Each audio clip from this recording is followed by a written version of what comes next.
எசேக்கியேல் தீர்க்கதரிசியின் புஸ்தகம் 12ஆம் அதிகாரம். கர்த்தருடைய வார்த்தை எனக்கு உண்டாகி அவர், மனுப்புத்திரனே, நீ கலக வீட்டாரின் நடுவிலே தங்கியிருக்கிறாய். காணும்படிக்கு அவர்களுக்கு கண்கள் இருந்தாலும் காணாமற் போகிறார்கள். கேட்கும்படிக்கு அவர்களுக்கு காதுகள் இருந்தாலும் கேளாமற் போகிறார்கள். அவர்கள் கலக வீட்டார்.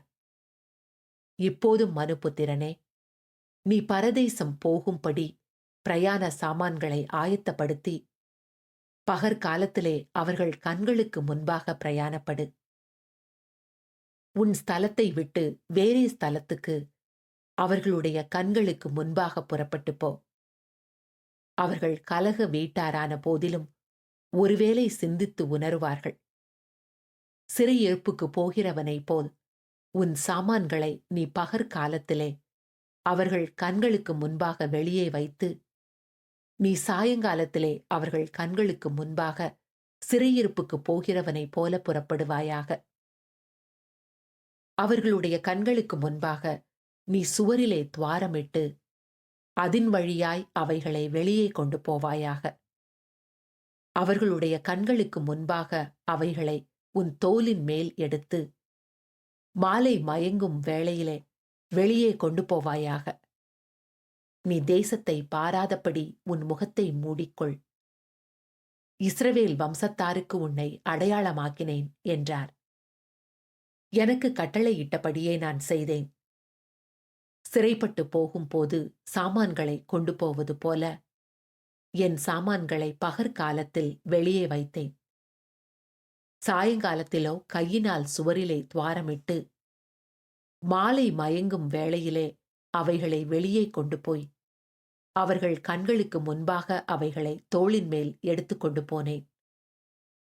விடியற் காலத்திலே கர்த்தருடைய வார்த்தை எனக்கு உண்டாகி அவர், மனுப்புத்திரனே, கலக வீட்டாராகிய இஸ்ரவேல் வம்சத்தார் உன்னை பார்த்து, நீ செய்கிறது என்னவென்று உன்னை கேட்டார்கள் அல்லவா?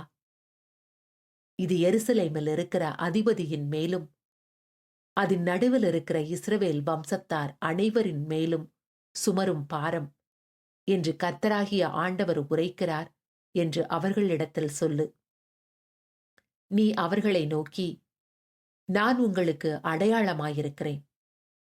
நான் செய்வது எப்படியோ அப்படியே அவர்களுக்கும் செய்யப்படும். சிறைப்பட்டு பரதேசம் போவார்கள். அவர்கள் நடுவில் இருக்கிற அதிபதி மாலை மயங்கும் போது தோளின் மேல் சுமை சுமந்து புறப்படுவான். வெளியே சுமை கொண்டு போக சுவரிலே துவாரமிடுவார்கள். கண்ணினாலே அவன் தேசத்தை காணாதபடி தன் முகத்தை மூடிக்கொள்வான்.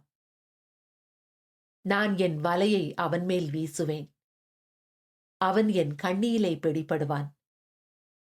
அவனை கல்தேயர் தேசமாகிய பாபிலோனுக்கு கொண்டு போவேன். அங்கே அவன் சாவான். ஆகிலும் அதை காண மாட்டான். அவனுக்கு உதவியாக அவனை சுற்றிலும் இருக்கிற யாவரையும், அவனுடைய எல்லா இராணுவங்களையும் நான் சகல திசைகளிலும் தூற்றி அவர்கள் பின்னே பட்டயத்தை உருவுவேன். அப்படி நான் அவர்களை ஜாதிகளுக்குள்ளே தூற்றி அவர்களை தேசங்களிலே சிதறடிக்கும் போது நான் கர்த்தர் என்று அறிந்து கொள்வார்கள். ஆனாலும் தாங்கள் போய் சேரும் ஜாதிகளுக்குள்ளே தங்கள் அருவருப்புகளையெல்லாம் விவரிக்கும்படி நான் அவர்களில் கொஞ்சம் பேரை பஞ்சத்துக்கும் பட்டயத்துக்கும் கொள்ளை நோய்க்கும் தப்பி மீந்திருக்க பண்ணுவேன். அப்பொழுது நான் கர்த்தர் என்று அறிந்து கொள்வார்கள் என்று சொல் என்றார். பின்னும் கர்த்தருடைய வார்த்தை எனக்கு உண்டாகி அவர், மனுப்புத்திரனே, நீ உன் அப்பத்தை நடுக்கத்தோடே புசித்து உன் தண்ணீரை தத்தளிப்போடும் விசாரத்தோடும் குடித்து தேசத்தில் உள்ள ஜனங்களை நோக்கி, இஸ்ரவேல் தேசத்தில் உள்ள எருசலேமின் குடிகளை குறித்து கர்த்தராகிய ஆண்டவர் சொல்லுகிறது என்னவென்றால், தங்கள் அப்பத்தை விசாரத்தோடே புசித்து தங்கள் தண்ணீரை திகிலோடே குடிப்பார்கள். அவர்களுடைய தேசத்து குடிகளுடைய கொடுமைகளின் நிமித்தம் அதில் உள்ளதெல்லாம் அழிய அது பாழாகும். குடியேறி இருக்கிற பட்டணங்கள் வனாந்தரங்களாகி தேசம் பாழாய் போகும். அப்பொழுது நான் கர்த்தர் என்று அறிந்து கொள்வீர்கள் என்று சொல்லென்றார். பின்னும் கர்த்தருடைய வார்த்தை எனக்கு உண்டாகி அவர், மனுபுத்திரனே, நாட்கள் நீடிக்கும், தரிசனம் எல்லாம் அவமாகும் என்று இஸ்ரவேல் தேசத்திலே வழங்கும் பழமொழி என்ன? ஆகையால் நீ அவர்களை நோக்கி, கர்த்தராகிய ஆண்டவர் உரைக்கிறது என்னவென்றால், அவர்கள் இனி இஸ்ரவேலிலே இந்த பழமொழியை சொல்லி வராதபடிக்கு நான் அதை ஒழிய பண்ணுவேன்.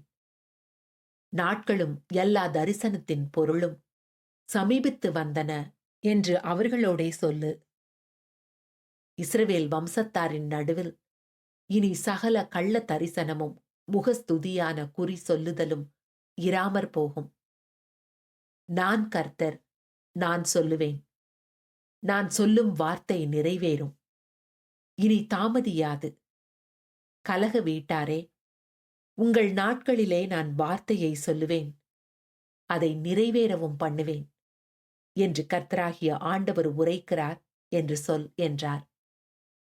பின்னும் கர்த்தருடைய வார்த்தை எனக்கு உண்டாகி அவர், மனுபுத்திரனே, இதோ இஸ்ரவேல் வம்சத்தார், இவன் காண்கிற தரிசனம் நிறைவேற அநேக நாள் செல்லும்.